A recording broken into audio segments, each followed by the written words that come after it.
Vamos falar agora de cada uma das linguagens, tá? A linguagem gráfica visual. Essa é que a gente mais vê, né? Na rua, nos prédios, né? Nas indústrias, que são aquelas utilizadas em avisos, indicações, supermercados também. Avisos e indicações, né? Cuidado, não abra, porta disso, saída, emergência, cuidado, perigo, cuidado com o cachorro. Ou seja, são avisos e indicações. Essa linguagem é uma linguagem que tem sido utilizada muito na rotina do autista. O autista visual, o autista não oral, por exemplo, né? Muito importante, porque você coloca todas aquelas figuras e tem até blocos com as figuras para ele se comunicar. Isso tem sido usado, por exemplo, agora com o pessoal do coronavírus, pessoal que está entubado ou que não consegue falar ainda depois de ter desentubado.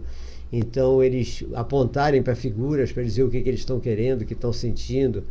É bastante interessante essa linguagem. Essa linguagem ela é bacana, é boa de se utilizar para o autista e para a criança no início do letramento, né? E agora é interessante, né?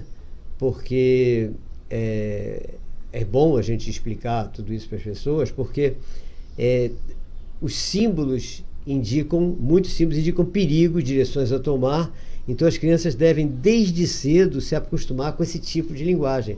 Todas as outras são importantes, mas essas são mais, porque quando eles olharem, eles já tomam conhecimento daquilo, né? Traz segurança para a criança, né? Outra forma de linguagem é a expressão artística e lúdica, né? O uso de fantoches, por exemplo, que normalmente está aliado à linguagem oral também, né? O uso de desenhos explicativos na apresentação de um tema escolar, de um trabalho escolar, etc. A criança vai apresentar um tema e mostra logo um desenho explicativo sobre aquilo. Importante isso, né? Nós usamos também, vamos dar uma aula, uma palestra, aí utilizamos o data show exatamente para isso, o PowerPoint para isso, né? Mostrar uma figura alusiva àquilo que nós estamos falando, né? E também o uso de materiais didático-pedagógicos no desenvolvimento de todas as inteligências, que são as principais delas, nesse caso, são a lógica, a espacial e a linguística, né? Outra linguagem, a linguagem corporal. Aquelas brincadeiras infanto-juvenis utilizando linguagem corporal são excepcionais, não só para a desinibição da criança, mas também para o estímulo ao desenvolvimento das suas redes neurais, né? Por quê? Olha o sensório motor voltando aí. Quando nós mexemos com o corpo, nós estimulamos a inteligência. Então as crianças mais tímidas têm que ser estimuladas a participar, é muito importante isso, mas com aquele mesmo cuidado de sempre. Não forçar muito para não provocar bloqueio emocional. Tem que ter isso na mente. Muitos pais, inclusive, querem passar por cima disso e falam para o professor: não, manda ele fazer porque é a frescura dele. Não, cuidado. Isso não deve ser feito, tá? Um exemplo interessante desses jogos por exemplo, você põe um monte de tira de papel, cada uma com um comando, com uma expressão qualquer, uma coisa que a pessoa queira falar. Só que a pessoa não pode falar, tá? Então a criança vai, tira um papel e tem que contar aquilo, tem que comunicar à turma aquilo. Por exemplo, comunicar que está com fome, que está cansado, quer dormir, que o sanduíche que ele está comendo ele não está gostando, que você quer sair, mas está chovendo, que você está andando de bicicleta, por exemplo, furou um pneu, quer ajuda, que você está se arrumando, se olhando no espelho e se achando lindo, bonito, maravilhoso, tá? Ou que você está se arrumando, olhando no espelho e está achando que tem alguma coisa errada, que você chegou num local, não conhece ninguém, está perdido, que você chegou numa cidade, quer colocar uma carta no correio, mas não sabe onde é o correio, como é que você vai perguntar, e outros, né? E por falar em linguagem corporal, nenhum povo do mundo é tão claro nesse tipo de linguagem como o povo italiano. Nós sabemos disso, né? A impressão que a gente tem é que se a gente amarra a mão do italiano, ele fica mudo, ele não consegue falar mais, ele não consegue se expressar, porque ele fala com as mãos. É o que a gente fala, né? O italiano fala com as mãos, né? É muito interessante isso, né? E a gente tem um quadro aí que eu mostrava para vocês, que é exatamente isso, de a linguagem italiana dos gestos das mãos, né? Há também um outro aspecto, né, da linguagem corporal, mas que não se aplica ao processo de letramento, que é a tentativa da gente perceber pelos gestos se a pessoa está sendo sincera ou não, se a pessoa está segura, né, ou insegura em relação àquilo que está falando. E quem mostra muito bem isso é aquela série, são duas séries americanas, né? Uma é aquela Lie to Me, né? E eu coloquei no modo o link do primeiro episódio. É muito interessante a gente assistir um pedacinho desse primeiro episódio. Vamos ver se a gente consegue mostrar aqui.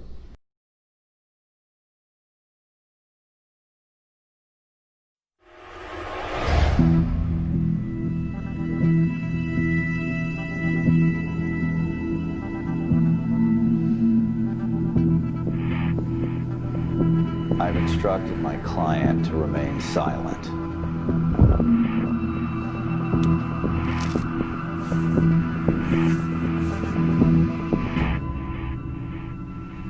He's not going to talk. Oh, it's okay. That's okay. I don't have much faith in words myself.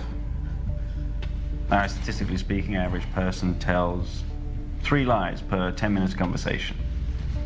And granted, just regular people. We haven't studied any people who are planning to firebomb a black church. Could skew differently. We don't have time for this scientist to talk to the guy. We went at him for 4 hours and got nothing. Now, the FBI knows you want mass casualties. So right now, ATF is searching every inch of the 2 largest black churches in the state. FBI got it wrong. Well, there's a shocker. Not one of those 2 churches. Maybe you want one of the smaller churches, one of the black suburbs. You know what you're talking about. Don't respond. What do you say ATF starts with Southbridge? No, I'm only kidding. We're going to skip that one. They're going to focus on Lawton. You feel good about it? That's it, Lawton. Going after a church in Lawton. That accusation has no basis. What do you mean? You just told me. The ATF found a pipe bomb in the church basement in Lawton an hour later. Então, como vocês viram, é tudo descoberto pela expressão corporal. Então é bem interessante, lógico, a gente não é para aplicar esses exercícios de jogos de letramento, né? Mas esse tipo de jogo pode ser utilizado também, porque o aluno começa a perceber que determinados gestos seus mostram o seu estado emocional e podem denunciar a insegurança das suas palavras. Tem uma outra série também bem interessante sobre isso, que é o Mentalista, tá? Que mostra também as mesmas técnicas. Então é bem interessante nós comentarmos sobre esse assunto, estudarmos isso e quem sabe, né, para os alunos mais velhos, a gente utilizar isso como letramento. É uma forma de comunicação, não há dúvida. Então essa série eu acho assim espetacular e fundamental. Bom, no próximo nós vamos falar sobre Libras, que não é uma linguagem, é uma língua, né? A língua brasileira de sinais, e outros tipos de linguagem também, ok?